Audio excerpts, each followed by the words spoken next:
Oke, kita akan berdoa. Bapa di dalam surga, kami sungguh bersyukur dan berterima kasih. Seperti nyanyian tadi, siapakah kami, sehingga kami mendapat perhatian dari Tuhan. Bukan hanya menciptakan kami, tapi menebus kami, membaharui kami, memberikan janji-janji kepada kami, memelihara kami, dan hal yang sangat luar biasa Tuhan, perhatian Tuhan terhadap kami. Biarlah juga dengan firman yang akan kami renungkan, itu menjadi juga menguatkan akan kesadaran kami bahwa Engkaulah Tuhan kami yang menyertai dan memperlengkapi kami. Kami berdoa dalam nama Tuhan Yesus. Amin. Baik, saya akan share screen.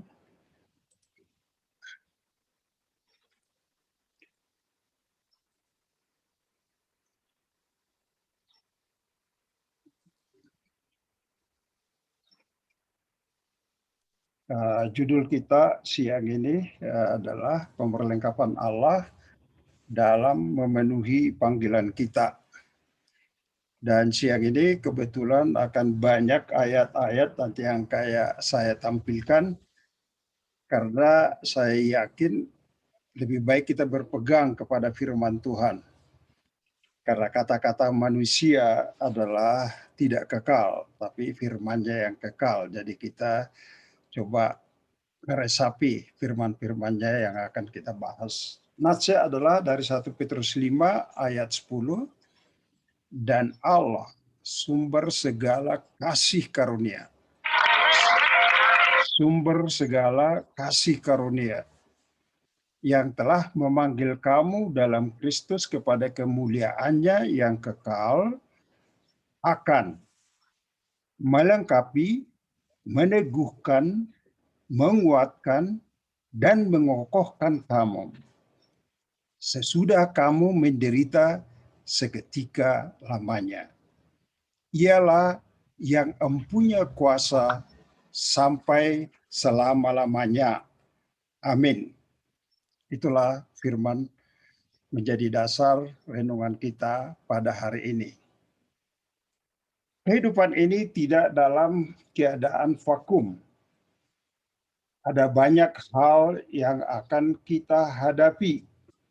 Dan itu memang dinyatakan oleh firman Tuhan bahwa sebetulnya kita punya musuh, ya, yang dikatakan dalam 2 Korintus 11:3. Tetapi aku takut kalau pikiran kamu disesatkan dari kesetiaan kamu yang sejati kepada Kristus. Sama seperti Hawa diperdayakan oleh ular itu dengan kelicikannya. Jadi ada di dunia rohani musuh kita yang berusaha mau menyesatkan kita supaya kesetiaan kita kepada Kristus menjadi luntur, ya, dengan cara sebagaimana Hawa katanya diperdayakan, ya. Itulah realita kehidupan kita. Jadi kehidupan ini tidak vakum. Oleh karena itulah maka kita perlu benar berpegang teguh kepada firman Allah. Hal yang umum memperdaya orang, misalnya saya ambil satu saja, prinsip cari nafkah atau bekerja setelah kejatuhan manusia dalam dosa. Ya, setelah kejatuhan manusia dalam dosa, prinsip hidup itu dikatakan adalah kita harus dengan berpeluh mencari makanan. Jadi artinya bekerja keras, ya, sebelum kita kembali kepada tanah dari mana kita diambil. Jadi prinsipnya adalah bahwa kita harus dengan bekerja. Itulah yang telah digariskan oleh Tuhan dari firman-Nya. Nah, Allah sebagai Bapa, Dia sangat bijaksana. Dia tahu bahwa kita berhadapan dengan musuh yang tidak kelihatan.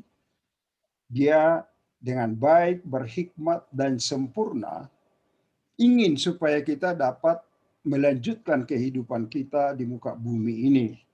Nah, dengan berhasil. Dia mengutus kita ke dunia dengan pemerlengkapan garis bawahi yang komplit, yang lengkap, ya, dan tepat guna. Nah, inilah yang kita lihat dari beberapa firman Tuhan, pemerlengkapan apa saja yang diberikan Tuhan dalam kita menjalani hidup ini. Oleh karena saya katakan tadi kita punya musuh, ya. Nah, pemerlengkapan yang pertama adalah pendampingan. Ini dikatakan dalam 1 Korintus 2 ayat 12. Kita tidak menerima roh dunia ini, tetapi roh yang berasal dari Allah supaya kita tahu apa yang dikaruniakan Allah kepada kita. Tuhan tahu manusia itu rentan untuk diperdaya.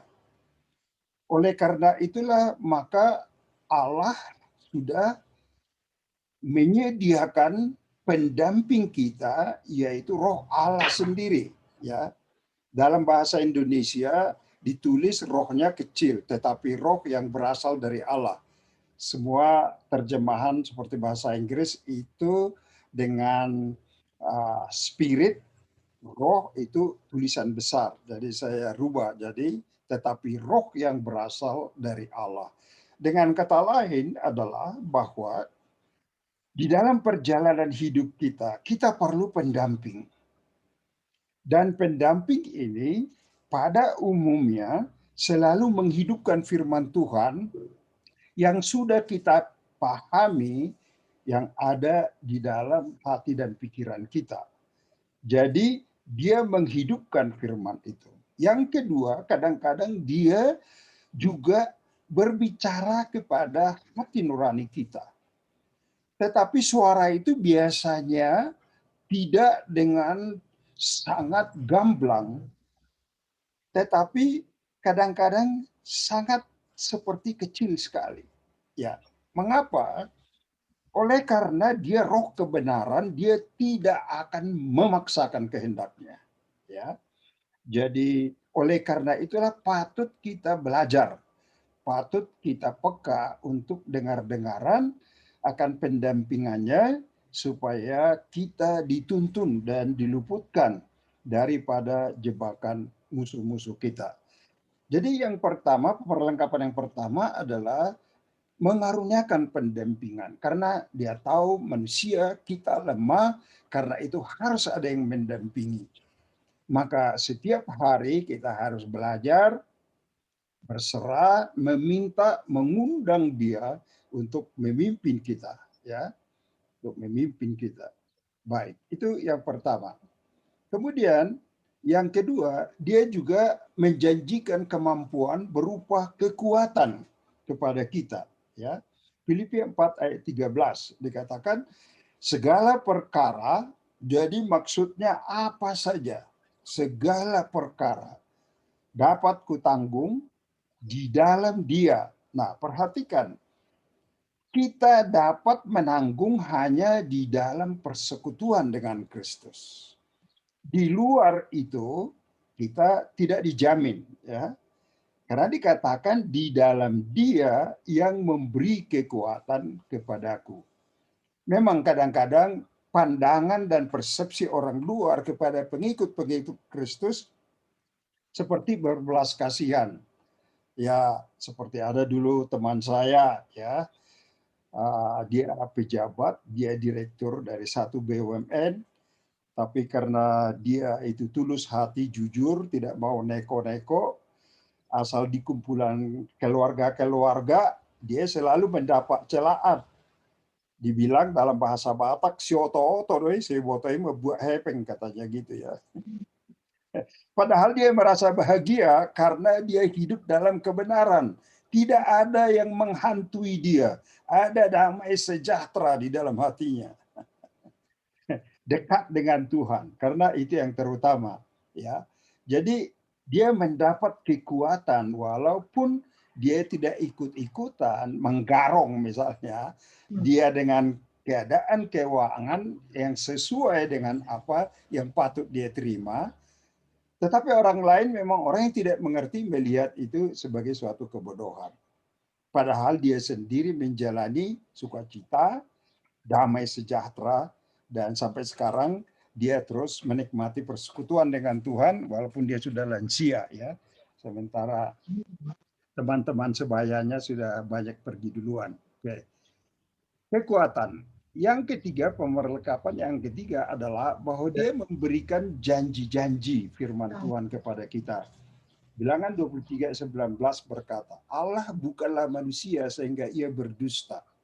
Nah, kalau kita manusia, lumrah, kita menjanjikan sesuatu, tapi karena keterbatasan kita, kita tidak mampu menggenapinya. Jadi bisa disebut kita berdusta. Tetapi Allah bukanlah manusia sehingga ia berdusta, bukan anak manusia sehingga ia menyesal, masakan ia berfirman dan tidak melakukannya, atau berbicara dan tidak menepatinya. Jadi hal yang ketiga, pemerlengkapan kita adalah janjinya. Jadi inilah yang kita belajar pegang dalam menjalani hidup ini. Khususnya dalam masa pandemi ini, kita tidak tahu apa yang terjadi 1 bulan lagi, 2 bulan lagi. Kalau zaman dulu orang bisa berencana 1, 2, 3 tahun begitu ya. Tapi kalau sekarang kita tidak ada jaminan. Yang ada jaminan adalah dalam firman Allah. Jadi itulah yang harus kita pegang untuk menghadapi dunia dengan ketidakpastian yang sedang terjadi saat ini. Itu yang ketiga. Oke. Yang keempat adalah kepeduliannya, kepedulian Tuhan. Nah, bagi orang yang agnostik atau yang tidak percaya kepada Tuhan, sering memberikan tuduhan bahwa dikatakan Tuhan memang mungkin ada menciptakan dunia ini, tapi setelah dia menciptakan, dia tidak peduli. Nah, itu adalah pendapat yang salah. Dalam 1 Petrus 5 ayat 7 dikatakan, serahkanlah segala kekhawatiranmu kepadanya, sebab ia yang memelihara kamu. Inilah yang harus kita lakukan. Saat ini ada kekhawatiran, datang pada Tuhan, sampaikan, nyatakan, saya khawatir dalam hal ini Tuhan. Karena itu saya mau serahkan kepada Tuhan dan Engkau yang berjanji, Ia yang akan memelihara. Nah, ini 1 Petrus 5 ayat 7. Jadi serahkan, jangan pikul sendiri. Ya, karena Dia menantikan kita melalui doa itu dapat kita sampaikan. Itu yang keempat, pemerlengkapan yang keempat, dialah bahwa dia peduli kepada kita. Kemudian pemerlengkapan yang kelima adalah janji pemeliharaannya. Roma 8 ayat 32 berkata, ia yang tidak menyayangkan anaknya sendiri, tetapi yang menyerahkannya bagi kita semua. Jadi kalau Allah, tiga yang esa, pribadi dari tiga yang esa itu yang salah satu yang diserahkan, yang menciptakan alam semesta ini, maksudnya adalah bagaimanakah mungkin dia tidak mengaruniakan segala sesuatu kepada kita bersama-sama dengan dia. Jadi pemerlengkapan Tuhan adalah yang kelima, janji pemeliharaannya. Lihatlah, kalau saya sudah memberikan anak saya sendiri, kata Allah Bapa, masakan semua hal lain tidak akan saya berikan. Nah, sekarang yang kita percaya siapa? Yang kita percaya kekhawatiran, perasaan kita, atau yang kita percaya adalah Tuhan di dalam firman-Nya. Tuhan tidak kelihatan, tetapi kita bisa berpegang kepada firman yang tertulis. Ya, dan melalui itulah dia akan menyatakan dirinya. Jadi pemerlengkapan yang kelima adalah pemeliharaannya. Dan pemerlengkapan yang terakhir adalah kemenangannya. Yohanes 16 ayat 33. Semua itu kukatakan kepadamu supaya kamu beroleh damai sejahtera dalam aku. Sekali lagi, jadi damai sejahtera itu adalah tatkala kita dalam persekutuan di dalam Yesus Kristus, dalam aku. Nah, sebaliknya dalam dunia kamu akan menderita penganiayaan, ya. Jadi dalam dunia kamu akan menderita penganiayaan. Kenapa? Karena kita tidak mengikuti pola mereka yang tidak bersumber kepada firman Tuhan. Jadi kadang-kadang kita dianggap aneh ya. Tetapi kemenangannya sudah dijanjikan. Dikatakan oleh Tuhan Yesus, kuatkanlah hatimu, aku telah mengalahkan dunia. Jadi Yesus sendiri telah menghadapi penderitaan yang jauh lebih dahsyat, tidak terbayangkan. Oleh karena dia sebagai penjelmaan menjadi manusia yang hidup di dalam kekudusan yang sempurna, harus mendapat murka terhadap semua dosa umat manusia. Dia tidak mengelak. Memang waktu di Getsemane dia sampai berpeluh berdoa karena dia memang Allah yang kudus. Tetapi dia tetap berpedoman pada kehendak Bapa. Akhirnya dia mengatakan kehendakmu jadi. Dia masuk melalui itu. Jadi yang mau dikatakan dengan firman itu adalah sebagaimana Yesus memberi kemenangan melalui keadaan yang sangat berat dan penderitaan di Golgota itu. Jika karena kebenaran kita harus mengalami seperti itu, maka kehadirannya lah yang memberikan penghiburan kepada kita. Karena itulah maka kalau kita melihat kembali kepada sejarah, khususnya abad pertama, abad kedua, abad ketiga, kalau orang mengikut Yesus itu taruhan nyawa. Banyak orang harus mati, apakah diadu dengan singa, apakah terbakar dan sebagainya. Tetapi mengapa mereka mendapat kekuatan pada saat melalui penderitaan itu? Oleh karena kemenangan Yesus itulah yang menjadi pengalaman mereka dan dengan itulah mereka berkemenangan. Inilah pemerlengkapan yang keenam, yaitu kemenangan dalam Kristus. Jadi kita diperlengkapi dengan secara saya katakan tadi, secara lengkap, ya, secara utuh, ya. Tetapi tujuannya untuk apa? Ini bagian yang kedua. Kita diperlengkapi untuk apa? Nah, kita masuk kepada bagian yang kedua. Untuk apa pemerlengkapan itu semua? Nah, yang pertama adalah supaya kita dapat memikul salib kalau kita diperhadapkan kepada pilihan karena nama Yesus harus memikul salib. Lukas 9 ayat 23 katanya kepada mereka semua, setiap orang yang mau mengikut aku, ia harus menyangkal dirinya, memikul salibnya setiap hari dan mengikut aku. Inilah inti daripada kemuritan di dalam Kristus Yesus sebagai pengikut dari Kristus ya. Oleh karena itulah maka seperti yang saya ceritakan, kejayaan dari iman Kristen itu adalah pada abad pertama, kedua, dan ketiga itu. Oleh karena konsisten para pengikut Yesus tidak mengelak dari kesediaan memikul salib, sehingga kesaksian kehidupan mereka sangat bergema ke berbagai tempat. Oleh karena kesediaan mereka, konsistensi mereka menjadi murid-murid Kristus walaupun harus memikul salib. Jadi kita diutus untuk itu. Yang kedua adalah supaya kita dapat berkemenangan atas dunia. Karena dikatakan dalam 1 Yohanes 2, 15 dan 16, janganlah kamu mengasihi dunia dan apa yang ada di dalamnya. Jikalau orang mengasihi dunia, maka kasih akan Bapa tidak ada di dalam orang itu. Sebab semua yang ada di dalam dunia, yaitu keinginan daging, keinginan mata, serta keangkuhan hidup maksudnya supaya ada sesuatu yang kita pamerkan, supaya orang lain terkesan, bilang wow gitu ya. Nah, itu keangkuhan hidup. Bukanlah berasal dari Bapa, melainkan dari dunia. Jadi perlengkapan semua yang tadi itu diberikan supaya kedua kita berkemenangan atas cara-cara kehidupan dunia ini.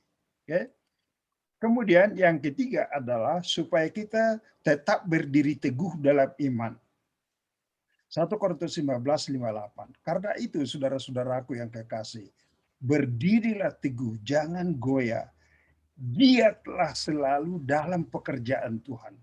Kenapa? Sebab kamu tahu bahwa dalam persekutuanmu dengan Tuhan, jerih payahmu tidak sia-sia. Segala sesuatu yang kita abdikan oleh karena iman kepada Yesus tidak ada yang sia-sia. Ya.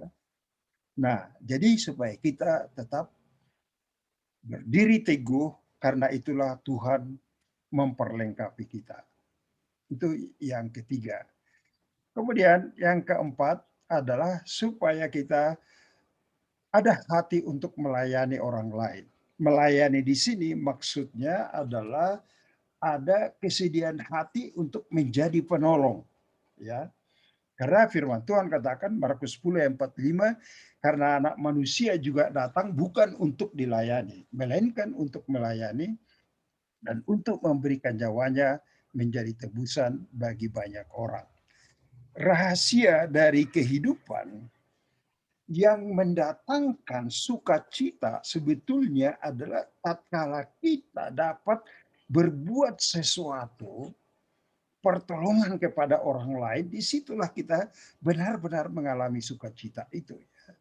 Tapi kalau kita hanya berfokus kepada diri sendiri saja, maka hidup ini menjadi bosan dan monoton. Ya. Jadi dinamika dari kehidupan beriman itu adalah tatkala kita bersedia sebagai pelayan. Ini suatu sikap, ya, kesediaan kita untuk menolong. Nah, inilah pemerlengkapan Tuhan diberikan supaya kita dapat melakukan itu. Kemudian yang kelima adalah supaya kita dapat memuliakan Tuhan dengan berkat yang kita telah terima. Amsal 3 ayat 9 dan 10. Muliakanlah Tuhan dengan hartamu dan dengan hasil pertama dari segala penghasilan. Maka lumbung-lumbungmu akan diisi penuh sampai melimpah-limpah dan bejana pemarahanmu akan meluap dengan air buah anggurnya. Ada satu cerita di dalam 1 Raja-Raja 17 yang berjudul Janda Sarfat. Janda Sarfat ini didatangi oleh Elia pada waktu masa kemarau panjang di Israel, ya, oleh karena Tuhan mau menegur umat Tuhan yang sudah menyembah Baal. Oke. Maka Elia datang ke sana dan pada saat itu janda Sarfat itu hanya tinggal punya segenggam tepung dan sedikit minyak. Tetapi Tuhan menyuruh Elia untuk pergi ke sana. Dan setelah dia tiba dengan janda Sarfat ini mengatakan, tolong sediakan bagiku roti. Gitu. Janda ini menjawab, saya tinggal punya segenggam dan sedikit minyak. Lantas kemudian kalau kami makan ini kami akan mati. Lantas Elia mengatakan, Tuhan berfirman, lakukanlah. Maka apa yang terjadi, yang segenggam dan sedikit minyak itu selalu ada sampai masa musim kemarau itu berakhir. Cara persediaan Tuhan, kadang-kadang dia tidak sediakan berton-ton tepung itu atau berdrum-drum minyak itu. Tetapi pada waktunya dia selalu sediakan. Inilah cara hidup orang beriman, ya. Jadi mungkin kita belum tahu bulan depan dari mana dan sebagainya, tapi di dalam penyerahan dan dengan apa yang diberi, ya kita pakai itu menjadi berkat sehingga itu memberkati orang-orang lain. Jadi itulah cara kita memuliakan Tuhan. Muliakanlah Tuhan dengan hartamu. Nah, dengan demikian maka itu jadi mengharumkan nama Tuhan. Jadi pemerlengkapan Tuhan supaya kita dapat memuliakan Dia dengan apa yang sudah dipercayakan kepada kita karena kita ambil langkah iman. Pemerlengkapan itu adalah supaya kita dapat memuliakan Dia dengan apa yang Tuhan sudah berikan. Oke, kemudian yang terakhir, pemerlengkapan Tuhan itu untuk apa? Untuk melaksanakan amanat agung Kristus. Inilah yang puncak, ya. Oleh karena Tuhan katakan bahwa karena itu pergilah, jadikanlah semua bangsa muridku. Menjadikan orang lain menjadi pengikut Yesus, itulah merupakan suatu dampak yang luar biasa sebagai kehidupan orang beriman. Dengan kata lain, kehidupannya berbuah jiwa yang juga mengikuti Tuhan Yesus. Tetapi pertanyaannya, kita bukan pelayan, kita bukan ahli dan sebagainya. Ya, tapi kita punya anak, kita punya cucu, dalam lingkungan terdekat dari kita. Itulah yang kita doakan setiap hari dan setiap ada kesempatan kita ajak supaya mereka mempunyai iman dan punya penyerahan kepada Yesus Kristus. Sehingga dengan demikian mereka menjadi generasi penerus sebagai orang yang beriman. Oleh karena itu dikatakan ayat 20, dan ajarlah mereka melakukan segala sesuatu yang telah kuperintahkan kepadamu, dan ketahuilah aku menyertai kamu senantiasa sampai kepada akhir zaman. Jika kita mewujudkan menjadikan murid itu, janjinya adalah penyertaannya akan senantiasa dapat kita alami. Itulah tujuan pemerlengkapan Tuhan, sehingga dengan demikian maka kehidupan kita akan signifikan, akan berarti. Kita tidak, maaf kata, sebagai hewan yang hidup dan kemudian mati. Tetapi oleh pemerlengkapan Tuhan, kita dapat menjadi berkat dan dapat menolong orang lain. Oleh karena itulah, maka inilah panggilan yang agung dan mulia. Karena itu ini disebut sebagai amanat agung Kristus. Ya, oke. Jadi kesimpulannya kita dipanggil untuk pertama belajar mengutamakan Kristus, karena itu kita diperlengkapi. Yang kedua, berkemenangan atas dunia, ya, bukan keinginan daging, ya, bukan keinginan mata, bukan keangkuhan hidup, berdiri teguh dalam iman, ya, sikap sebagai pelayan, memuliakan Tuhan dengan berkat yang kita terima, dan membangun murid Kristus di dalam wilayah pengaruh kita masing-masing sebagai keluarga, apakah anak, apakah cucu, dan seterusnya. Nah, itulah maksud dari penyelengkapan Tuhan itu. Penutup, oleh karena itu, maka genaplah pengalaman kita nanti seperti ayat pembukaan tadi, 1 Petrus 5 ayat 10. Dan Allah sumber segala, garis bawahi, segala kasih karunia tersedia, yang telah memanggil kamu dalam Kristus kepada kemuliaan yang kekal, akan melengkapi, akan meneguhkan, akan menguatkan, akan mengokohkan. Jadi sengaja berulang-ulang supaya kita tangkap. Melengkapi, kemudian apa perlengkapan itu diteguhkan, kemudian dikuatkan, kemudian dikokohkan. Tetapi jangan lupa, sesudah kamu menderita, akan ada harga yang kita bayar, ya. Tetapi melalui itulah kita mengalami sejahtera dari Tuhan. Sesudah kamu menderita seketika lamanya. Ialah yang punya kuasa sampai selama-lamanya. Amin. Tuhan memberkati kita semua. Mari kita berdoa. Bapa dalam surga, terima kasih untuk pemberlengkapan Tuhan yang luar biasa Tuhan. Berikan kami iman. Karena langit dan bumi akan lenyap, tetapi firman-Mu akan tetap. Supaya firman itu kami hidupkan, kami pegang, kami bersandar. Karena Engkau bukan manusia yang berdusta, sehingga tidak melakukannya atau berbicara tidak menepatinya. Engkaulah Allah yang benar, yang dapat kami pertaruhkan. Tambahlah iman kami, supaya hidup kami berpegang teguh kepada janji-janji-Mu yang telah menyatakan kesediaan perlengkapan Tuhan bagi kehidupan kami masing-masing. Dan mengucap syukur dalam nama Tuhan Yesus. Amin. Baik,